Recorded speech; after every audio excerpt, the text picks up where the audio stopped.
Eu descobri que o melhor treinador para o São Paulo não é o Crespo, nem Dorival, tampouco o Guardiola. O melhor treinador para o São Paulo é o dinheiro.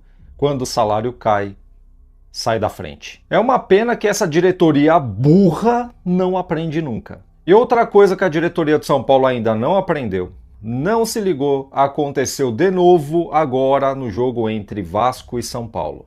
Poucos estão falando sobre isso, imagino eu, que é porque o São Paulo ganhou. Mas daqui não vai passar batido. E além disso, vou dar aquela pincelada nos pontos interessantes dessa partida e vou responder uma pergunta que estão me fazendo muito e já está correndo os grupos de São Paulino internet afora. Na próxima rodada, o São Paulo tem que entregar o jogo para o Flamengo a fim de atrasar a vida do Palmeiras? E aí, o que você acha? São Paulo tem que entregar para o Flamengo para prejudicar o Palmeiras? Comenta aqui embaixo. Olha, a minha opinião vai dar polêmica, hein?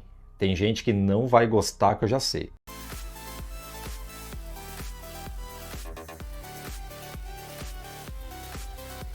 Pausa de 5 segundos para pedir a sua ajuda ao nosso canal com o seu like e se inscrever se ainda não for um inscrito.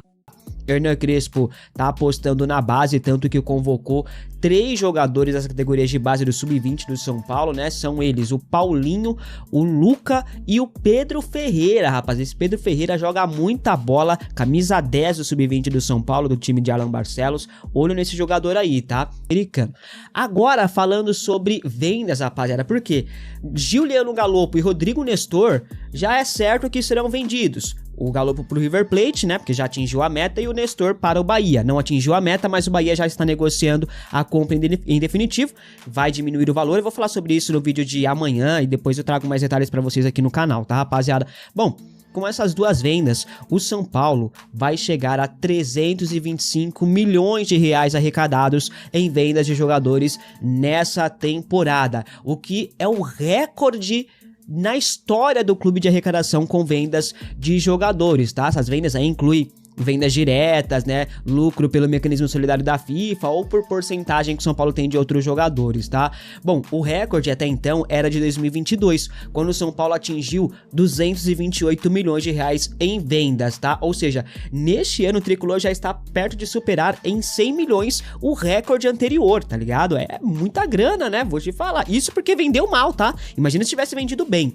Bom, eu digo vendeu mal porque o São Paulo doou a Jorge Cotia, por exemplo. As maiores transações desse ano foram as de Lucas Ferreira, 63 milhões de reais, William Gomes, 55 milhões de reais, Matheus Alves, 39 milhões de reais, Henrique Carmo, 33 milhões de reais, Ângelo, 32 milhões de reais. Nestor e Galopo juntos vão garantir mais 50 milhões de reais ao São Paulo, fora as outras vendas que o São Paulo fez, Michel Araújo, Wellington Rato e por aí vai, tá?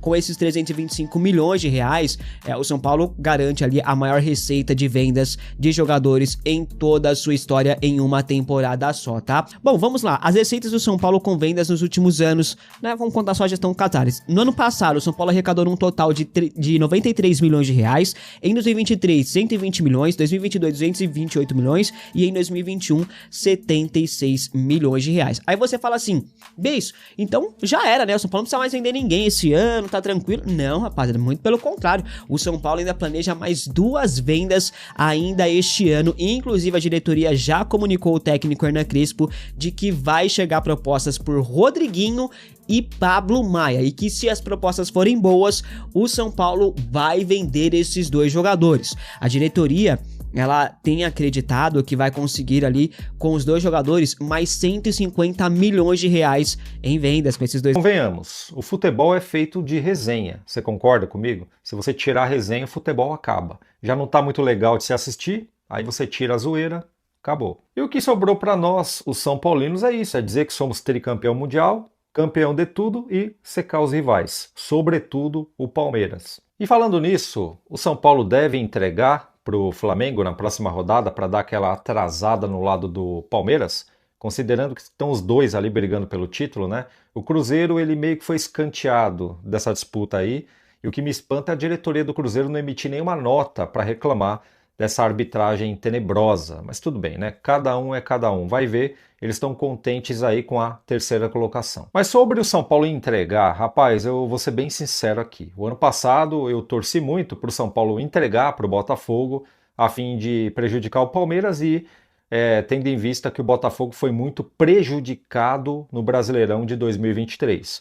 Todo mundo sabe disso. Então o Botafogo merecia muito essa taça e a justiça foi feita. O Brasil comemorou com o Botafogo. É importante ressaltar que naquela ocasião o São Paulo estava em sexto lugar no campeonato e com a vaga garantida na Libertadores, muito diferente desse ano aqui. Primeiro, o São Paulo não está com a vaga garantida na Libertadores, tem muita lenha para queimar para conseguir. Segundo, se o Flamengo perder para o São Paulo, tem mais 6 jogos para tentar recuperar. E terceiro, a melhor forma do São Paulo prejudicar o Palmeiras é ganhar deles. São Paulo quase ganhou deles, né? Fomos prejudicados, fomos roubados naquela partida, mas, meu irmão, tomamos 3 gols em 18 minutos. São Paulo estava ganhando por 2-0. Eu sei perfeitamente que se o árbitro desse aquele pênalti, a situação seria diferente. Se o árbitro expulsasse aquele animal do Gustavo Gomes, o jogo teria outra direção. Só que isso não aconteceu. E bastava saber jogar o jogo. E o São Paulo não conseguiu segurar o resultado. Perdemos. E se hoje o Palmeiras está com 65 pontos, também é graças ao São Paulo. E nessa caminhada, o Palmeiras tem 2 jogos contra o Santos e, meu irmão, o santista há de concordar comigo. Tá na hora do Santos criar vergonha na cara e partir para cima do Palmeiras. Tá na hora de acontecer isso daí. Chega, né? E logo o Santos que segurou o Palmeiras na Série A, hein? Foi ganhado Vitória, o Palmeiras permaneceu e de lá para cá o Palmeiras só veio crescendo. O Santos teve um dedo nisso daí. Não foi só Paulo Nobre não, viu? Então vai, Santos.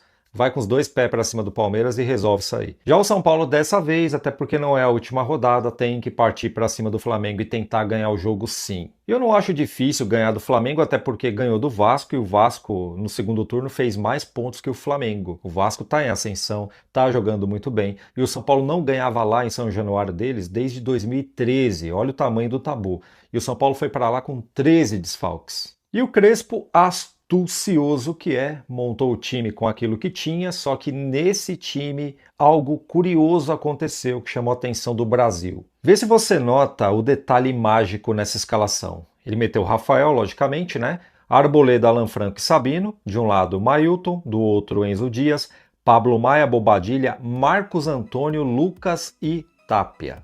O detalhe que eu quero ressaltar é o Marcos Antônio como um 10 improvisado. E esse cara vem fazendo toda a diferença nessa posição. O meio-campo de São Paulo com Bobadilha e o Marcos Antônio flutua. Fica leve, rápido, inteligente, fica dinâmico também. A recomposição rápida permite que a zaga suba. É outra coisa. Ainda mais quando o salário cai, o São Paulo muda de figura. Mas tem um detalhe, se você pegar as estatísticas dessa partida, você se assusta, porque o Vasco dominou em todos os scouts. Todos. E por que esse Super Vasco? Vou chamar o Vasco de Super Vasco porque mudou da água para o vinho, tá? Não é mais aquele Vasco que brigava para não cair, é outro Vasco agora, que inclusive estava na frente do São Paulo, certo? Mas por que esse Super Vasco não conseguiu ganhar o jogo? Não conseguiu aí a sua 5ª vitória consecutiva e manter o tabu contra o São Paulo de 12 anos? É muito simples, começa no gol. O Rafael vem melhorando a cada jogo que passa. O Rafael só não é tão bom em pênalti, mas isso aí é ajustado nos treinos. Mas o Rafael vem fazendo a diferença. E o danado tem sorte, hein, rapaz? Se aquela bola que bateu na trave tivesse entrado, nós estava na água, tá? Mas o Rafael, quando ele foi acionado, ele representou. Parabéns, Rafael. Não é à toa que foi o melhor da partida. Mas, no geral, o São Paulo neutralizou o Vasco. O São Paulo tirou a potência do Vasco de uma forma magistral. Eis que tivemos um pênalti no final do primeiro tempo. O Lucas Moura converteu. Fiquei muito feliz, né? Já é a 3ª partida consecutiva do Lucas. E, além dele não sair machucado, ele deixou um gol aí, que é o 5º gol dele na temporada. Pouco. Mas melhor que nada, né? E nesse vídeo aqui eu não vou criticar o Lucas não, tá bom? Não vou criticar o Lucas nem nada, eu acho que não foi um primor na partida, mas é jogo a jogo. Ele vem voltando aos poucos, ficou o ano inteiro hibernando, o ano inteiro parado, ele não vai voltar varrendo tudo. Tem que ter calma, mais um pouquinho de calma. E aí, resumidamente, no segundo tempo, uma jogadaça do Ferreirinha e o gol do Luiz Gustavo. Quase 40 anos de idade o garoto, hein? Eu vou dizer um negócio pra você. Se o Luiz Gustavo não tivesse tido aquela enfermidade no pulmão, você pode ter certeza que ele seria um dos melhores jogadores do São Paulo na temporada. Porque ele joga bem, tá? Tem quase 40 anos, mas ele joga bem. E outro cara que joga bem, que inclusive foi um dos melhores jogadores do São Paulo nessa partida e tem uma meia dúzia da torcida que implica com ele, é o Tapia. Surgiu uma lista de dispensa de uma página aí, né, que correu as redes sociais e colocaram o Tapia no meio dessa lista. Bacana, o que o cara precisa fazer para encantar o torcedor? Precisa dar uma voadora na bandeirinha? Precisa sair beijando o escudo, pular arquibancada, dar empurrão no rival? O que o cara precisa fazer para encantar, hein? Porque, cara, o Tapia é o jogador que o São Paulo pode ter. O São Paulo não pode ter o Mbappé, sacou? Que o São Paulo está com problema financeiro e o São Paulo não está conseguindo pagar nem o Tapia direito. O São Paulo está atrasando o salário de todo mundo aí. E o Tapia é um dos jogadores mais esforçados do plantel. E ele vem fazendo números, tá? Em 11 partidas ele marcou 4 gols. O Lucas, na temporada toda, marcou 5. E o Lucas é o cobrador de pênalti oficial de São Paulo, tá? E o cara é difícil de se machucar, chuta, passa e dribla com as duas pernas. É um cara trombador, é que nem o Caleri. Eu olho o Tapia jogar, cara, me vem o Caleri na cabeça. E olha o que o Hernan Crespo falou sobre o Tapia. Estou muito contente com o Tapia. Chegou a um clube grande como São Paulo, vinha de um clube grande como o River e chegou com muita humildade e encontrou confiança nos companheiros e na comissão. Ele trabalha muito para a equipe, é o tipo de jogador que essa comissão técnica quer. Aceita ficar no banco e quando joga, o espírito guerreiro dele nos ajuda. O Tapia, ele coloca o Dineno em um bolso e o Rigoni no outro bolso. Dineno e Rigoni, tudo bem estar numa lista de dispensa, mas o Tapia não, tá? Por favor, cara. E falando em Rigoni, o São Paulo só não ganhou demais por causa dele, que foi um dos fatores, e por causa de um outro fator que eu vou falar daqui a pouco, tá? Mas o Rigoni errou 2 gols na cara, que o Romário, com 60 anos de idade, vendado, faria, brincando. É aquele tipo de gol que você não pode perder. Um jogador que erra um gol desse tem que ser multado pelo clube, porque não tem condições. Eu ouvi dizer que o Rigoni chorou para ficar no São Paulo. Ele quer permanecer, mas desse jeito não dá. Ou treina, coloca esse pé na forma, ou vai embora. E um outro fator que segurou o São Paulo de fazer mais gols é o tal de Wilton Pereira Sampaio. Sim, esse maledeto. Ele não deu 2 pênaltis para o São Paulo. Eu não sei qual foi mais escandaloso, se foi no Ferreirinha ou se foi no Tapia. E uma coisa que eu percebi no time do Vasco é que eles gostam de agarrar, né? De abraçar e tudo mais. Virou o Vasco agora o novo time do amor. Já o Wilton Pereira Sampaio é um caso sério, hein? Vive a roubar o São Paulo futebolisticamente falando e vive apitando os jogos do São Paulo. Cara, é impressionante a passividade dessa diretoria. Se o São Paulo tivesse uma diretoria séria e desprovida de burrice, Wilton Pereira Sampaio, Ramon Abate Abel, Matheus Candansan e Anderson Daronco não passava nem perto dos jogos do São Paulo. Só que quanto mais os caras erram contra o São Paulo, mais eles apitam. Quando não é um, é outro. Quando não é outro, é um. Eles revezam para bater e afundar o São Paulo. Você vê, o Palmeiras acha que o Wilton Pereira Sampaio prejudicou eles no jogo contra o Flamengo. Eles acham. Você quer ver que esse Wilton Pereira Sampaio nunca mais vai apitar os jogos do Palmeiras? Você quer valer? Porque no Palmeiras tem diretoria. No Palmeiras tem um povo que briga pelo clube. No São Paulo não tem. Então fica aqui mais um desabafo com relação à arbitragem brasileira. Cara, tá de mal a pior. Enfim, fiquei muito feliz aí com essa segunda vitória consecutiva. Depois do pagamento, esses caras resolveram jogar. E agora temos o Flamengo pela frente e sim, eu quero que o São Paulo vença a partida. Os atletas aí na próxima janela de transferências, tá? Então o São Paulo planeja mais vendas aí. A outra coisa que a diretoria já comunicou, Crespo, é que em 2026 o Tricolor vai continuar vendendo. Em que pese, tá, rapaziada? Assim como na questão de reforços, que o Crespo vai dar o aval ou não para reforços, em questão de saídas também, o Crespo vai participar diretamente, ele vai dar o aval ou não para quem sai ou quem fica. Por exemplo, Pablo Maia, alguns anos atrás, recebeu várias sondagens, né, do Fulham da Inglaterra, clubes italianos, Real Betis, por aí vai. O Rodriguinho também, né, chegou a receber sondagens de clubes holandeses, italianos e continua recebendo sondagens. Então, a diretoria tricolor entende que ambos terão propostas na próxima janela de transferências e pode ser aí uma grande oportunidade de fazer mais 150 milhões de reais em vendas, o que ultrapassará os 400 milhões de reais em vendas. Vai quase meio bilhão de reais em vendas, né? Vamos aguardar para ver se vai dar certo ou não. O que você acha dessa estratégia da diretoria? Comente aqui. Bora falar sobre São Paulo Futebol Clube. São Paulo quebrou o tabu contra o Vasco e venceu a equipe Cruz Maltina fora de casa depois de 12 anos. O São Paulo venceu por 2-0, né, gols marcados pelos experientes Lucas Moura e Luiz Gustavo, subiu na tabela de classificação, se consolida na 8ª colocação e agora começa ali com 44 pontos, né, para os mais pessimistas. O São Paulo está a 1 ponto dos 45, né, da briga contra o rebaixamento ali, mas para os mais otimistas, onde eu me incluo nessa, o São Paulo continua brigando aí por uma vaga na próxima edição da Copa Libertadores da América. Tem 2 jogos bem complicados, né, pela frente, até por jogar, querendo ou não mesmo, como mandante, jogar numa condição que não é das melhores, porque não estará no seu estádio, e o próximo jogo contra o Flamengo, que é uma equipe que está brigando contra o título, mas o São Paulo que embala 2 vitórias importantes, e aí há 12 anos não vencia o Vasco, né? Jogando fora de casa, jogando no Rio de Janeiro, era uma equipe que o São Paulo, independentemente da fase que o Vasco vivia, é uma equipe que o São Paulo sempre tinha dificuldades jogando em São Januário, né? Então há 12 anos, a gente estamos em 2015, desde 2013 que o São Paulo não vencia lá.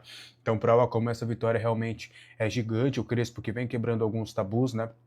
Venceu o Botafogo, venceu o Atlético Mineiro, então foi quebrando alguns tabus aí nesse Campeonato Brasileiro e essa vitória foi gigantesca. O São Paulo fez uma partida muito boa, inteligente, né? Pode não ter sido ali a mais brilhante, mas em termos de eficiência, de competência, foi uma grande partida aí do técnico Hernan Crespo do São Paulo, que agora tenta aí, embalar algumas vitórias importantes para, quem sabe, conseguir a vaga para a próxima edição da Copa Libertadores da América.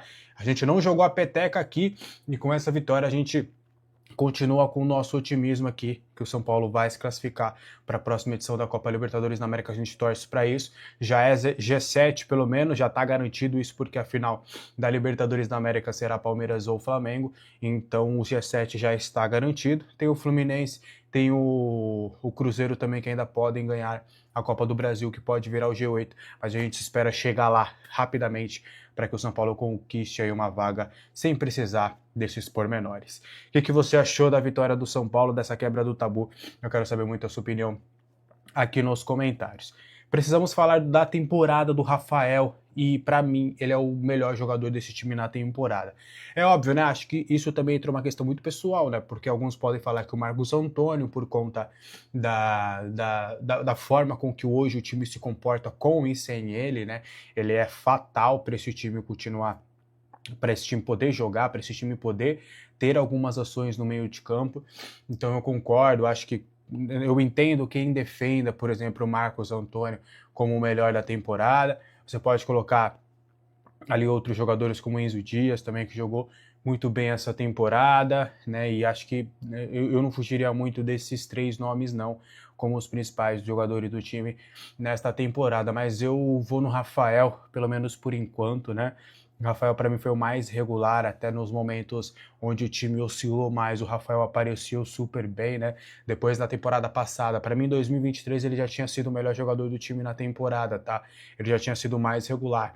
Até na campanha da Copa do Brasil, ele foi importante contra o Sport, foi importante contra o Palmeiras, foi importante contra o Corinthians, fazendo grandes defesas, e foi importante também contra o Flamengo nas 2 finais. Então o Lucas chegou brilhando e tudo, mas acho que em termos de regularidade, quando eu falo melhor jogador da temporada, eu não me encanto só pela qualidade, mas pela regularidade, quando eu falo isso. E em 2023 o Rafael já tinha sido, em 2024 acho que ele oscilou mais, né, até a convocação para a seleção brasileira, por exemplo, ele volta de uma maneira bem oscilante, aí termina de uma maneira legal, mas ainda assim, tem uma confiança tão grande nessa temporada para mim. Do início ao fim, Rafael, ele foi regular, salvou o São Paulo em diversos momentos. Quando a equipe não estava bem, estava ele lá fazendo defesa. Quando a equipe está bem, está ele lá fazendo defesa também. Então, para mim, o Rafael é o melhor jogador do time na temporada. Mais uma grande partida contra o Vasco, fazendo grandes defesas. Até pegar aqui o número do SPFC Estatística. O Rafael evitou 1,98 gols do Vasco na partida contra o Cruz Maltino. Além disso, realizou 8 defesas. Para mim, o melhor jogador da temporada, sem sombra de dúvidas. E eu entendo, né? Muitos falam de Hugo Souza, Léo Jardim na seleção brasileira, mas eu não acho que o Rafael, por exemplo, fez menos do que esses atletas para ser cotado para a seleção brasileira. Rafael jogando bem demais. Para mim, é o melhor jogador da temporada. E para você, ele também é? Marcos Antônio está na pré-lista da seleção brasileira, né, para os amistosos de novembro. A convocação sai hoje a partir das 3 horas e a gente já vem encantando essa bola desde a semana passada, né? Eu falei para vocês que o Marcos Antônio estava na pré-lista, que o staff do Marcos Antônio vê como uma boa possibilidade e entende que os sinais estão sendo bem dados ali para uma convocação do Marcos Antônio nessa data FIFA de novembro, né? A gente já tinha soltado essa informação com exclusividade há um tempinho, até repercutiu legal por ali, e aí o Ancelotti esteve em São Januário para acompanhar a partida contra o Vasco e também observar ali de perto o Marcos Antônio. Ele também tinha jogadores do Vasco que ele queria observar, o Paulo Henrique que ele já tinha convocado, o Léo Jardim que também é sempre cotado, o Ryan que também ele entende que é um bom jogador também, mas o Marcos Antônio também é um jogador que o Carlo Ancelotti está observando, ele pode pintar nessa convocação de agora, tá? Bora trazer mais duas informações importantes. O São Paulo tem mais 2 desfalques para a partida contra o Flamengo e são desfalques bem importantes, principalmente um deles. Alan Franco e Enzo Dias tomaram o 3º cartão amarelo e não estarão na Vila Belmiro para enfrentar o Flamengo. O Alan Franco até está atuando, né, se consolidando na função como zagueiro pela direita, né? Ele jogou ao lado de Arboleda e Sabino. Para mim, os dois, inclusive, fizeram uma grande partida. O Alan Franco foi um pouco mais discreto, não foi mal, não, mas ele foi um pouquinho mais discreto. Sabino e Arboleda, para mim, fizeram uma grande partida, principalmente Sabino. Que oscilou em vários momentos na temporada, fez uma boa partida, já tinha feito um grande jogo também contra o Bahia, sabendo, quem sabe, aí terminando a temporada em alta, já para se consolidar como titular. E aí, o Alan Franco deve ser substituído pelo Ferrarese, né? O Ferrarese até entrou no decorrer da partida na vaga do Mailton, como uma espécie de ala pela direita, né? Tendo ali um pouquinho mais de liberdade, ele que jogou como lateral com o Zubeldia. Então o Ferrarese deve ser o substituto natural ali do Alan Franco. Já o Enzo Dias, aí tem a questão, né? Possivelmente o Patrick que alterna bastante, né? Aliás, infelizmente, né?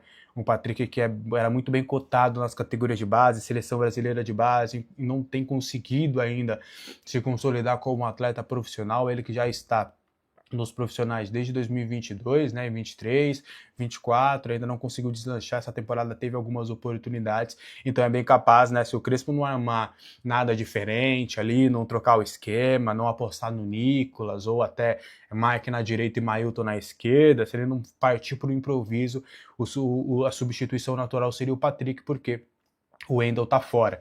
Então são 2 desfalques aí importantes para o São Paulo contra o Flamengo. Como que você armaria aí essa ala esquerda? Eu quero muito saber a sua opinião aí nos comentários, tá? E o Emiliano Rigoni, hein? Acho que a partida contra o Vasco, você tem uma notícia ruim, né? Acho que não é nem uma notícia ruim, porque acho que a gente já tem falado sobre isso. Mas o Rigoni é uma carta fora do baralho na diretoria, do que a gente tem de informação, principalmente previamente, mas eu sempre falo, não dá para confiar 100%, porque a gente sabe que a diretoria de São Paulo às vezes acaba mudando de ideia. Mas o Rigoni entrou na partida contra o Vasco, até em termos de movimentação, ele não entrou tão mal. Só que os 2 gols que ele perdeu foi, assim, algo realmente absurdo. O primeiro gol ainda foi mais grave, porque o jogo ainda estava 1-1, então o Vasco que tinha empilhado atacantes, e aí você, sabe, quando aconteceu o gol perdido, eu falei, cara, é esse gol que aí a gente vai falar, porque aí vai ter um contragolpe, aí o Vasco vai empata. Então, ainda bem, né? No fim das contas, a gente não precisou desse gol. E aí depois o Emiliano Rigoni vai e perde mais um gol cara a cara com o goleiro. Acho que claramente é um fim de ciclo. Mostra o porquê que o Rigoni era reserva no Leão do Speed Mendonça. E acho que se o Speed Mendonça hoje fosse contratado no São Paulo, uma galera ia chiar. Então mostra o como realmente depois de 2021 o Emiliano Rigoni ele teve um declínio, infelizmente, né, porque é um cara bom, um cara de grupo, um cara legal, um cara de gente boa, tem amizades dentro do clube, mas dentro de campo realmente a coisa não aconteceu. Essa contratação do Rigoni infelizmente acabou não dando certo, era uma oportunidade de negócio, o Crespo conhecia o atleta, mas esses 2 gols aí para mim me faz acreditar, me faz entender que não fará sentido daqui para frente você dar minutos para o Rigoni em detrimento de você ter Paulinho e Luca que podem, né, se maturar aí nessa reta final com jogos importantes para quem sabe 2026 terem mais maturidade para conseguirem aí mais vaga no São Paulo. O que você acha disso tudo? Deixa aí sua opinião nos comentários.